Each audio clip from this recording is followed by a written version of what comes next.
Hey everyone, this is Pritika. Welcome back to my YouTube channel study with Pritika. आज की video में हम cover करेंगे क्लास 8 की साइंस की एनसीईआरटी की बुक का very first chapter which is crop production and management. This is the part 3 of this chapter. मैंने इस चैप्टर का ऑलरेडी पार्ट 1 एंड पार्ट 2 को अपलोड कर दिया है। अगर आपने अभी तक पार्ट 1 एंड पार्ट 2 को नहीं देखा है तो आप डेफिनेटली जाकर पार्ट 1 एंड पार्ट 2 को देख लीजिए। तो फर्स्ट एंड सेकेंड पार्ट के अंदर हमने यहाँ तक कवर कर लिया था।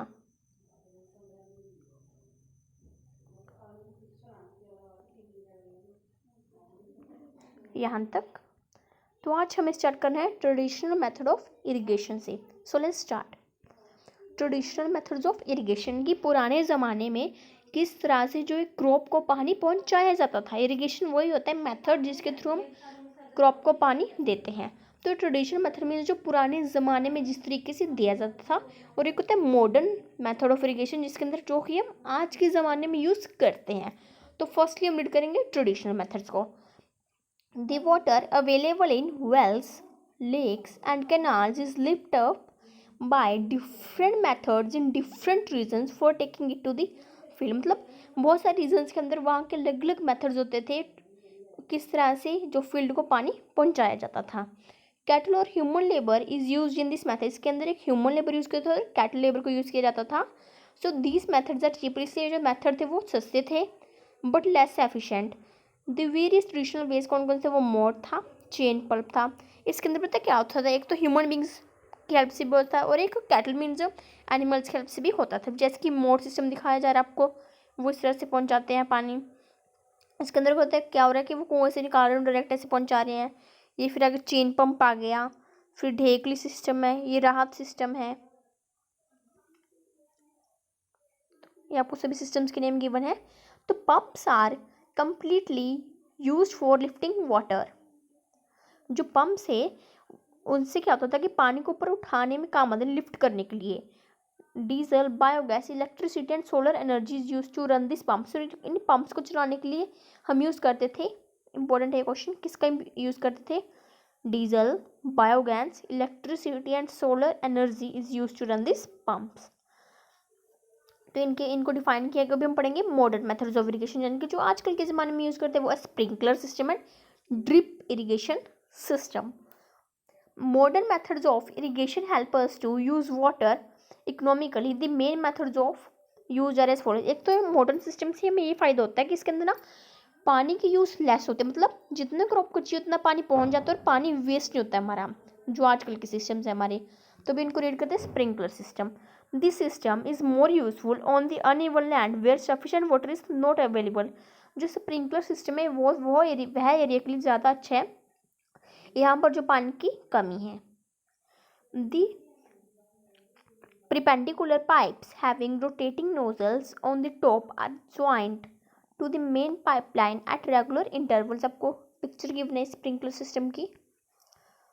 अब देख सकते हैं कि जो देखो सभी यहाँ पे ना पाइप्स लगाई हुई हैं इस तरह से। यहाँ से पानी आ रहा है,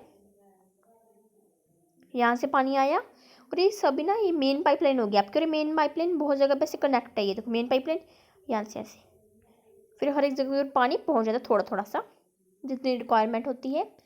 When water is allowed to flow through the main pipeline under pressure with the help of a pump, it escapes from the rotating nozzles. It gets sprinkled on the crop as if it is raining. Sprinkler is very useful for lawns, coffee plantation and several other crops.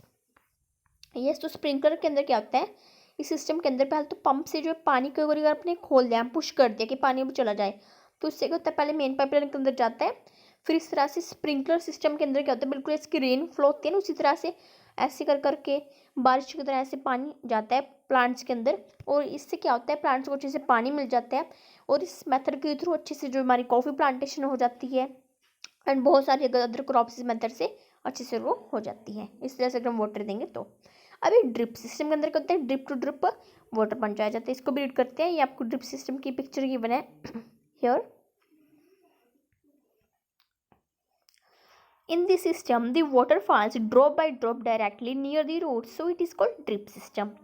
It is the best technique for watering fruit plants, gardens and trees. Water is not wasted at all. It is a boom in regions where availability of water is poor. तो जैसे कि sprinkler system के अंदर था, बारिश की तरह पानी उनको मिल जाता था हमारे प्लांट्स को, लेकिन ड्रिप सिस्टम के अंदर क्या होता है, इस तरह से एक मेन पाइपलाइन कनेक्ट होती है और उससे क्या होता है, प्लांट्स को पानी चल जाता है। इससे क्या होता है, एक तो पानी की वेस्टेज नहीं होती है, और जिस रीजन के अंदर जो पानी की कमी होती है उससे अच्छे से पानी इनको मिल जाता है, और ये जो पानी है वो डायरेक्टली रूट्स तक पहुंच जाता है, इसलिए इसको ड्रिप सिस्टम भी कहते हैं। अभी हम पढ़ेंगे प्रोटेक्शन फ्रॉम वीड्स। इसका मतलब, इस प्रोसेस को वीडिंग प्रोसेस भी कहा जाता है, WWDING।